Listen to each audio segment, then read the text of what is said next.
अस्सलामु अलैकुम वरहमतुल्लाहि वबरकातुहू। नाज़रीन मोहतरम, मैं हाफिज़ मान जी आपकी खिदमत में एक नए वीडियो के साथ हाजिर हूँ। आज आपको बताना चाहता हूँ कि हमारे कायदीन जेल के अंदर कितनी मुश्किलात के अंदर हैं और हम क्या कर रहे हैं।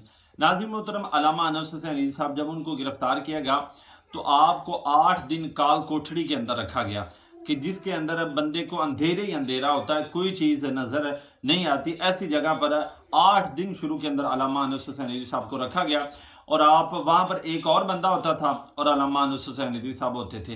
वो भी एक दूसरे को देख नहीं पाते थे। अल्लामा अनस हुसैन नदवी साहब तिलावत करते थे, वो बंदा जो है वो नात जो है वो पढ़ता था।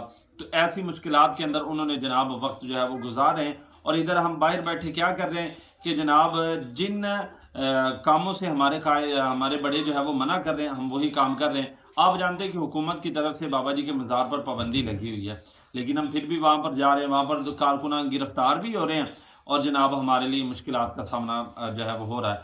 तो लिहाजा खुदारा आप फिल वक्त जो है वो खामोशी का इजहार करें।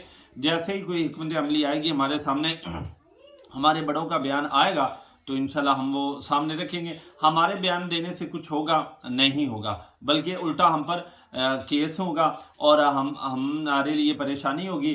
फ़ायदा कुछ भी नहीं होगा, ना तहरीक को होगा ना हमें होगा, नुकसान ज़रूर होगा।